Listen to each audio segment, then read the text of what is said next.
Hey guys, welcome to another video. Today I'm going to give you 4 tips on how to ensure that your marketing campaigns are as successful as possible, particularly if you're working on paid digital marketing campaigns like PPC, Facebook ads, Google ads, things like that. And let's say you just hired potentially a new employee or a new agency. So I'm going to talk to you about how to make sure that relationship is as fruitful as possible and you achieve the objectives you actually set out to achieve when you hired this agency or this employee, right? Okay, so number 1 is going to be setting clear expectations from the get-go. Okay, this is talking about your KPI objectives and goals. What do those look like, and have you communicated those clearly with your employee or vendor? Things like budget and things like even meeting cadence and reporting cadence. Have you discussed, okay, we're going to have a weekly meeting or a monthly meeting or whatever the case might be in your example. So that's the first thing. Make sure all this information, this key information, is clearly spelled out, okay? So that way nobody comes back later and says, okay, why did you spend this much? Or why are we so far off of a KPI?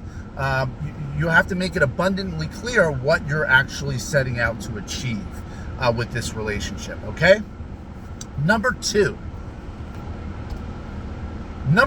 is going to be where you want to become the blockbuster, okay? And what I mean by that, I'm not talking about that old store that we used to walk in on Friday night and get a DVD for you and your girlfriend to watch. No, I'm talking about you as the manager is the person who's going to be in charge of removing blocks that are preventing the ad campaign or marketing campaign from going to another level. We're talking about specifically, we're not talking about the strategy, the media buying strategy, okay? Because the media buying strategy is in the hands of the person you hired and you entrusted to hire. You have to trust the process when it comes to the agency or the marketers that you've hired. But what I am talking about is if there's something that's really interfering with their ability to do their job or their ability to achieve the KPIs that you set out to achieve. Things like, are there tech issues on your website? Can people check out properly? Can people contact you properly? Are there errors on the website? Are the landing pages constructed with conversion architecture in mind? And maybe this is something you're talking to with your agency as well, but this is an example of a block. Another common block would be things like data availability.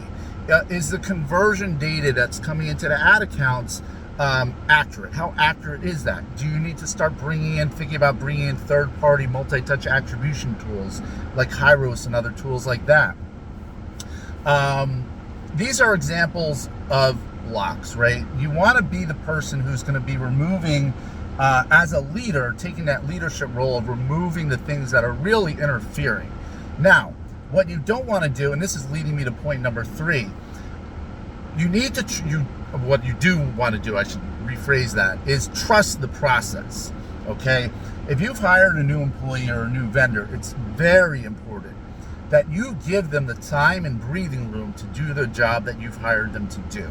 If you hired somebody with a particular set of skills, so to speak, as Liam Nielsen would say, but in this case, to do marketing, you need to give them that breathing room to do their job and not micromanage. Micromanagement, studies have shown it causes, it's a productivity suck, actually, because if you're on the receiving end of micromanagement, what happens is you end up losing focus, you're stopping what you're doing, you're putting energy into defending what you're doing. It's almost like you're being accused of something, like, you know what I'm saying? That's what it feels like, the energy of like, it almost feels like an attack as opposed to a partnership. And so you don't want your vendors or employees to feel like they're constantly under this microscope, that if they do one little thing the wrong way, or if results aren't perfect one day, or whatever the case is, that you know, maybe you're going to fire them, or there's just this pressure all the time. You don't want your people to feel that way. Nobody wants to feel that way. So that's why it's really important to give your people the breathing room to do the things that you've hired them to do. And the final tip, last but not least, is to remember that the trend is your friend, okay? And with any marketing campaign, there is always going to be an ebb and flow to results. Every single day is not going to be Black Friday. I'm sorry, guys. You and I both know it doesn't matter if you have, it doesn't matter if you have Mark Zuckerberg or Alex Hormozy or whoever running your campaigns. There's going to be good days and there's going to be bad days. But what's important is to look at the overall trend, not the day-to-day result, but how are you doing on a week-to-week or month-to-month, and especially year-over-year basis. And even week-to-week can be too small of a period of time to honestly look at, guys, because you will have weeks that will be up and down. But if you're looking at the overall picture, you've hired an agency or you hired a marketer, and your results overall are going up. The overall trend is this, be happy, be grateful, and just, try to have an energy of encouragement and bring a motivational energy to the relationship, as opposed to like an intense or micromanagement type of energy, because nobody wants to work under that. You know what I'm saying? So we want people to feel like they're empowered. They have the tools that they need, whether, again, going back to whether it being data, or whether it being a good conversion friendly website and things like that.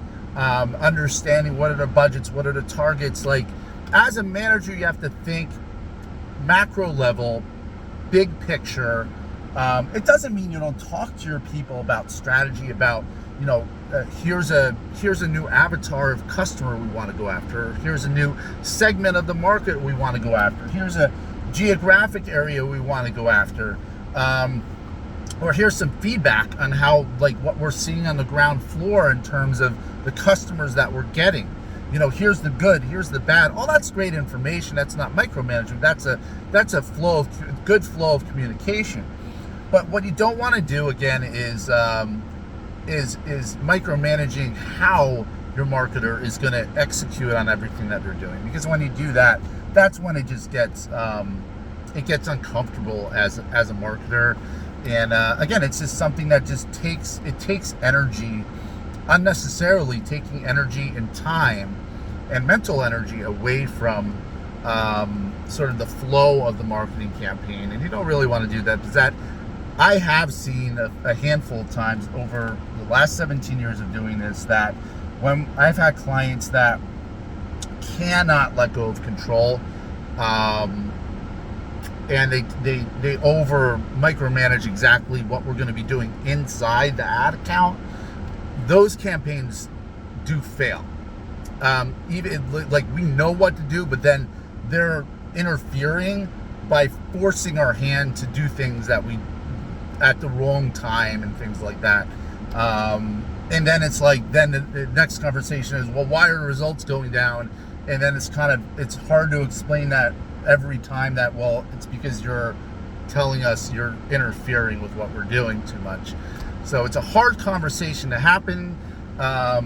Sometimes we have to have that conversation, but of kind of like, hey, ease off a little bit, let us do what you've hired us to do. But that's about it, guys. Hopefully those 4 tips help. If you're managing a team or you're managing vendors, just try to let go of the reins a little bit. Again, it doesn't mean you don't communicate with your people. It just means, take it easy a little bit, and trust your people to do the things that you've hired them to do. And if you do that, you're going to be successful, assuming you hired the right people. But anyway, I will see you guys on the next video. Thanks for watching.